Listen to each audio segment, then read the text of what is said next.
What's happening, everybody? Let's talk customer interviews. Got some great questions today. Happy Thursday.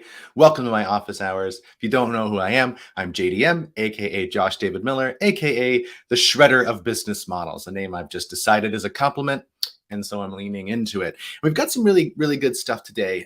But before we dive too much into that, just a quick note: those of you here live, hello. You can always join here, ask questions live. But if you want to ask a question in advance, maybe because you want to flesh it out a little bit more, give a video that I can play on here, or maybe you just actually can't make the event, and so you want to ask a question and then watch the recording later. Totally cool. You can just hit up this link, also in the description, and you can ask your question there. But otherwise, I'm here every single Thursday, 10 a.m. to answer whatever questions you have about startups, from idea all the way to product market fit. Last week we talked all about traction, and this week we're talking all about customer interviews. So we're kind of hopping around a little bit, but at least there is a theme. So let me know down in the comments what you're working on. Super curious, but let's dive right in. So got a few questions that are all kind of congregated around this idea of customer interviews and how we do it. So we're just going to kind of move around that space with a few questions. All right. I'm going to start with a question from Jake. Jake is the co-founder of a company called D20 out of Iowa. They're part of the Techstars cohort out there. It's a transportation telematics type company. You can look them up. But the question is, how do we get a better customer discovery response rate? Or at least that's how I translate it. So this is the actual question he said. How do we get a better response rate for customer discovery outreach? I'm having trouble actually getting people on calls, and I'm looking for ways to increase my chances. So this is actually a really common question, because what ends up happening is, like we're particularly if you're doing a B2B thing like Jake is, you're going out into the void of like LinkedIn and sending in-mail, and maybe you're scraping some email addresses from someplace and throwing people messages. And I don't know about you, but I get all kinds of crazy shit in my inbox, and I mostly just ignore this kind of outreach and this kind of mashuga. And so it's hard not to get caught in that particular filter. So I think the best thing to do to try to get a better response rate is to remove away some of the things that cause us to have that filter in the first place. So a couple of good examples of that are, we always assume you're selling something. So the more that you can reassure them that you're not necessarily talking to them to sell them something, the better, because we all get sold way too much stuff. So if you actually make it about them and how you really are looking for people who are in this space experiencing these kinds of problems so that you can understand, the more likely you are to get somebody who just wants to help, because people do like to help. So take the sales part out of it. The second thing is, you really want to acknowledge that you're making an ask. And so what you want to do is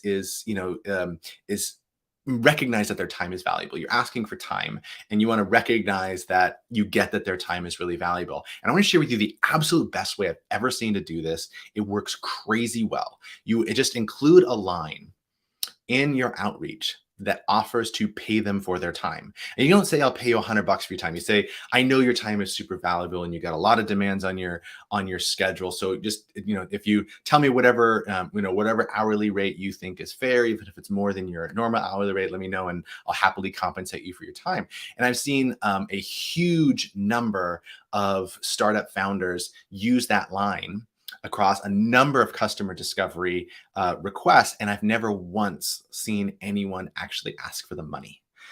So it's a way to acknowledge that their time is super valuable. You're making it clear that you're not there to sell them anything, that you're really just valuing them, and so much so that you want to compensate them even for it. And what it triggers in them is like, okay, this is just somebody that I can help. And if they have time, that they will. So I would try variations on message like that to try to really increase your response rate. That should kind of help. The other thing that you might want to do is tweak the ask a little bit. I don't know enough about the specifics, so feel free to let me know, and I can do something a little bit more specific. But you might want to, if you're trying to get people on the phone because they're experiencing a particular pain, and so that pain becomes part of the outreach, you might want to start tweaking that message too. But I would try the other thing because it gives you the license to be vague and still value their time and get them on the phone. So that would be my best advice for that. Good morning, Mike.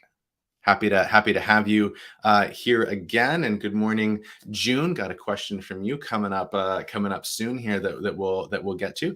Got some comments in the chat about what we're working on. Come back to those in a minute. I told you Jacob had a couple of questions here. So his second question was like, okay, well now we got them on the call, right? So now what do we do? And so his actual question is, what are some of your favorite ways to frame questions to really get people talking on these calls? Now that is a great question, because that's what it's really all about at the end. If you get people on the call and nothing happens, then nothing happens, and that's just not great. So I'm going to say quickly what not to do, and then pivot to some really specific things you can use. So the what not to do is to try to treat it like a survey. So what we have a tendency to do is to say, I really want to learn blank. And so I'm going to ask a question that's like A, B, C, or D, or it's A or B. And I'm going to frame the question when I'm talking to them in those kinds of terms. And the problem is you're actually closing off the most paths of conversation by saying we're either taking A or we're taking B. And so there's two things that happen there. So one, by closing all those other paths, you are actually just limiting where the conversation can go. And that means you'll just learn a lot less just inherently because the rest of the conversation isn't happening. The second thing that happens is because of the way that question gets framed as like A or B, it limits how much they say about the answer. So they might just say A, or it's kind of A. And then you'll have to keep crawling at it, scraping at it to try to get more information. And it's because you've primed their brain to think, well, that's all the information you wanted to know, A or B. So don't do that kind of thing. Don't treat it like a survey. What you want to do is get them talking, which was your question. You want to get them talking. And the best way to do that is by getting them to tell stories. So this is where you do things like, tell me about a time when. And how you ask that is really going to be dependent on where you are in that customer discovery process. So here's some examples. So if you're at the problem stage where you're trying to figure out, does this customer experience the problem that I think they do, and I'm trying to validate that, then you want to ask them a question about hey, have you ever, right? And then tell me about a time when, and then, what did you do to try to solve that? Why didn't that work? That's interesting, right? And that way you're getting them to just talk and tell you stories, and they're going to take the conversation in really unexpected directions. And that's going to be where you really grab at the juice of that. So get them to tell stories, and get them to tell stories about the past. If you're further along and you're trying to validate a solution to a problem, then your questions will change a little bit, and you're probably going to focus a little bit on the specifics that they've tried in the past. You're going to want to know about the alternatives and why didn't those work. And then you're going to, hopefully, if you're asking about the solution, you're not just saying something like, wouldn't it be nice if, you're going to want to maybe show them something like a prototype or a demo or something, and actually get them to react to that. And I'm going to come back to that actually in a little bit, because there's another question that will tee that up a little bit better. So it's that spectrum. Okay, so ask questions that are kind of open-ended. They get them telling stories about the past. Best advice you could do for that. But the second thing that I want to say is I want to introduce back in the concept of the mom test. And it's one of my favorite things to talk about when it comes to customer interviews, because it's just kind of fun. So if you're not familiar with the mom test, it's like this. Here's the usual setup I do. So you go into a restaurant, sit down at the table, you have a thoroughly mediocre meal. It's not terrible, but it's not great. It's not worthy of a Yelp review, right? You're not going to go open up Google Maps and throw up something because it wasn't that bad and it wasn't that good. It was thoroughly mediocre. And the waiter, waitress comes up to you at the end, and they say, how was everything? What do you say? You say, oh, it was good. Right? That's our response. Our response is, oh, it was good. Now, unless we're in a really nice restaurant, the waiter or waitress probably doesn't care about the answer. And we know that. We know they don't really care. They're asking, it's a pro forma thing. They're asking in order to close the loop on an experience, right? That's how this works. It's social etiquette, it's expectations, right? So that's why they're asking. We know they don't care, and yet we say it was good. Even though they don't care, we don't want to hurt their feelings. So what the mom test is a filter for questions to say, if what is a way I can ask this question where even if I asked my own mother, she'd have no choice but to tell me the truth. So you can't go up to mom and say, hey mom, do you like my startup idea? Because she's gonna say, oh yes, honey, it's brilliant, it's amazing, you're gonna be so successful, right? You can't ask questions like that because they're gonna lie. And when you go out and talk to people, even if it's not at a restaurant where the waiter doesn't care and you're talking to a customer, they know that you care. they're not going to tell you the truth. They know that you care and they don't want to hurt your feelings.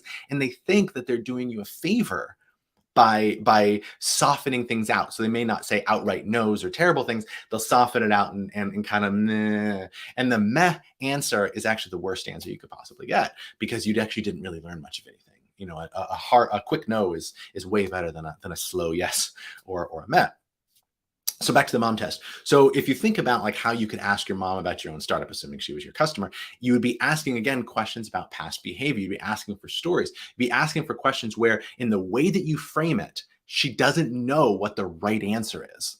And if she doesn't know what the right answer is, then she can't try to give you the answer that she wants to give you to be supportive. She has no choice but to tell you the truth. Hey, mom, tell me about a time when, how what was it like when you, right? And what did you try? And why didn't that work? How often do you, right? Or when was the last time that, right? All of those kinds of questions are going to elicit information. They're going to elicit stories. They're going to give you tons of data points. They're going to take the conversation in interesting directions. And you're removing the bias off the table because they don't know what the satisfying answer is. So they'll default to telling you the truth. So those are the ways that I would say to really frame customer interviews super, super well. So that actually, this is going to relate a little bit, is sort of indirectly, but to June's question. Sup, June? June, the founder of Organic Nearby, friend of the show here. And this is the actual question. I'll read it in its entirety. What's the best way to get started, opening line, when your friend comes over and you'd love for them to give you feedback about your website? So what's the best opening line? I think the best opening line is here, have a glass of wine, but because alcohol solves everything. But seriously, there's a couple things to note about that. So I'll answer your question directly, and then I have thoughts. So to answer your question directly, I think that the most straightforward way to get started is, hey, can I take 5 minutes of your time on something, on something I've been working on, right? And if they have all the context, which, if you're talking to your friends about where you're working all the time, then I would just be really direct about that, because that's not the important part. It's like, it's just not like, once you get into the conversation, it's going to be fine. But this is where I want to take the conversation. So first things first is that your friends are not going to be the best source of feedback. That's not to say that's bad. In fact, Dan Cassis Murray, a friend of mine from here in the Sacramento startup ecosystem, so he talks about like these concentric circles and customer discovery. So because customer discovery is like super vulnerable, you start inside, you ask close friends, you ask close family, you ask your wife, whatever. And then you move on from there. And then you maybe ask, kind of looser friends and acquaintances and then strangers, right? And it moves out as we get more comfortable in the space. So it's totally fine to ask your friends for feedback on those kinds of things. But the gold feedback is going to come from your customers. Okay. Set that aside. So when you go and talk to your customers and get feedback, because we all do that, then keep in mind the mom test, right? You don't want to ask them a question where they think that there's a right answer, right? Or they think that they have to spare your feelings. You want to ask them questions about that website and get them into that process in a way that does not prime them in a certain direction. And so you might think, like, how do I do that? Because I'm showing them a website, right? Like, I'm showing them a thing they know, like they're supposed to like it. Well, I can help with that, because the best thing that you can do is actually treat it like a prototype, which is what it is, right? And so when we do design sprints, for example, so for those of you who aren't familiar, design sprint, basic premise is we have a wicked question problem that we want to solve, and we use design thinking and innovation psychology and business strategy and all this cool stuff. And it's like time compressed events, a few days long. And we start by saying, are we asking the right question? And then we narrow in on the question. Then we say, okay, what are all the potential solutions? And we narrow in on the solution that we want to test. And then we actually develop a quick little prototype inside of a day and then test that in front of 5 real customers, right? So we actually are doing this process of where we're showing them a thing. And the way that we go about setting up those interviews is really specific in order to elicit the best possible feedback on that. And let me tell you what it is. It's not showing them the website. It's not showing them the prototype. It's letting them do it. So what you want to do, if you want to find out, and so this is an important thing, like you want to know what you want to learn, right? So if you think about like, what is the question that I'm trying to answer? What's the What do I need to learn from this? Is it that, does the website look good? Is it that, do they know how to use the search? Is it, are they going to find the produce that they want, right? What are you trying to figure out? What are you trying to get out of that interaction with your friends? And so if you understand that, then what you want to do is actually ask your friend to complete that task. You give them a starting point and have them try to complete that task. And then you stay out of it and you keep them talking and narrating their experience as they're going through it. And what they're going to tell you, what they're going to accidentally tell you is the points where they're confused, where things didn't make sense, where the button or the call to action wasn't clear, where they couldn't find immediately what they were looking for, the little frictions along the way. All of that stuff is going to just come out because they're just walking through a task that you told them to do in the prototype and they're narrating it as they go. So happy to talk more about that. Wasn't specifically your question, but I kind of wanted to throw that out there. Is like, that's the way to really structure those prototype conversations really well. It works. It works every time. So definitely do that. And then again, remember, mom tests, don't ask questions that are going to give you that bias. So I'm going to reintroduce the bias here. So there's that. Laura's dropped in. What's up, Laura? Since I mentioned Dan, Startup Stacks got a workshop next Thursday that Dan's teaching on startup testing. I recommend you drop on into that. Make sure you put a link in the chat there, Laura. And so definitely check that out. Mike says that friends said worse people to ask for about your own stuff. Yeah, so like they are definitely, like, if we make a hierarchy of the best people to ask, friends are at the bottom.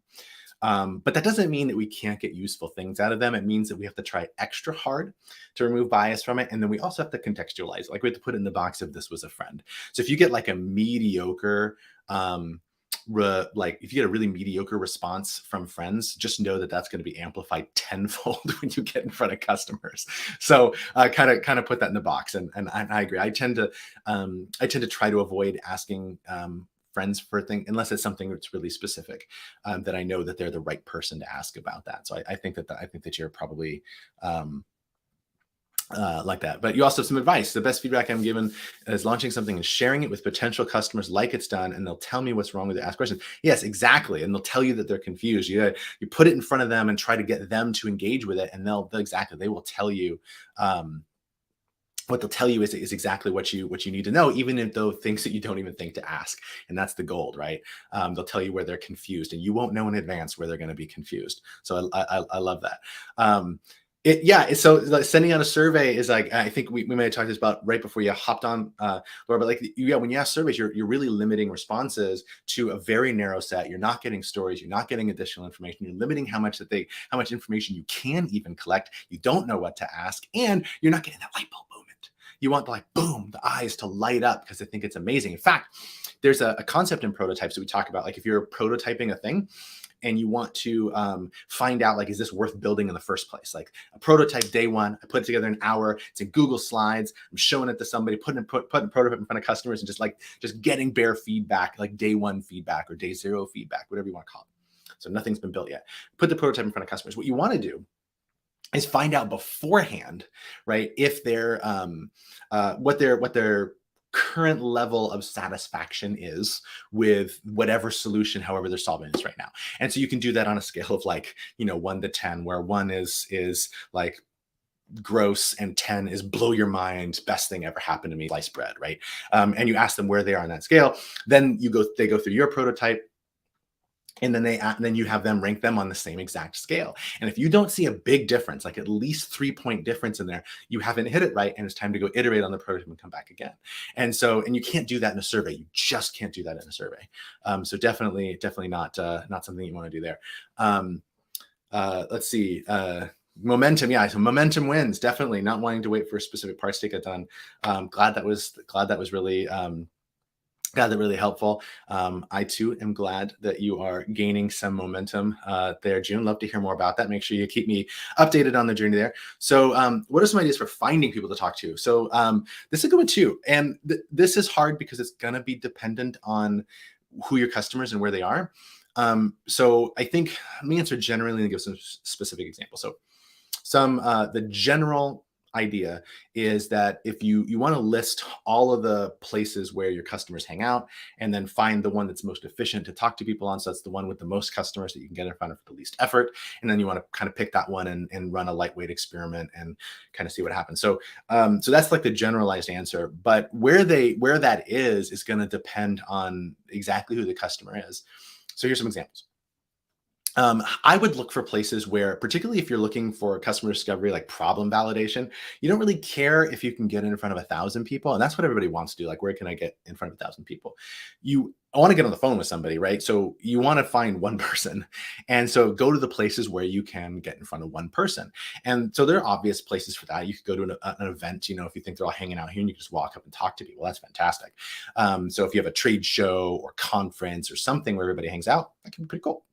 Another one is you go to places like Twitter or LinkedIn or Instagram, where you can send direct messages to people. So if you can find the people on those platforms that look like the kind of person that you think your customers, then you can send them direct messages on there to try to get them on the phone. And I talked a little bit earlier about some ways that you can try to get a better response rate for getting people to say yes when you reach out. So those are ways, but you want to find, like, where can I get in front of like one person? Then there are other obvious, probably more obvious answers, at least things like, do you know people in your network? So in fact, one of the best things that I find are places where you can connect with people who aren't necessarily your customers, but they might know your customers, they might know who they are. And so we see this all the time at like 1 Million Cups, which is our weekly founder forum here in Sacramento. It's virtual. You should definitely come, 1millioncups.com/Sacramento.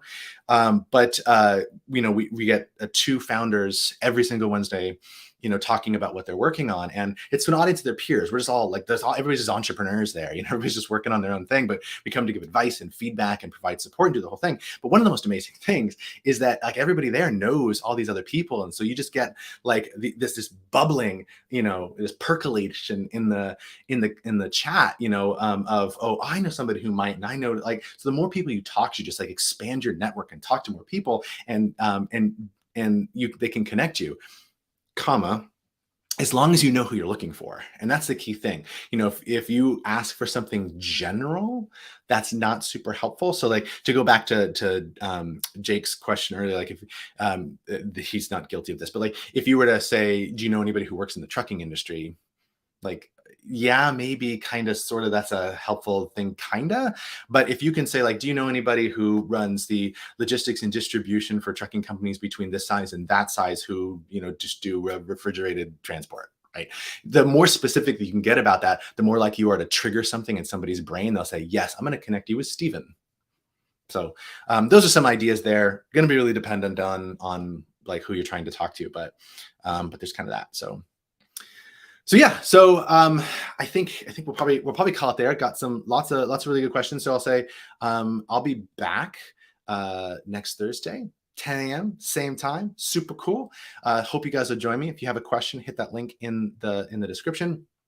Submit a question. You can do a video if you want. I'll play it on air. Super happy you guys hang out with me today. If you're working on something, I would love to know what you're working on. Drop that down in the chat, and we will we'll take a good look there. So thank you so much for joining. I'll see you guys next week. Have a fantastic rest of your Thursday, and see you guys later.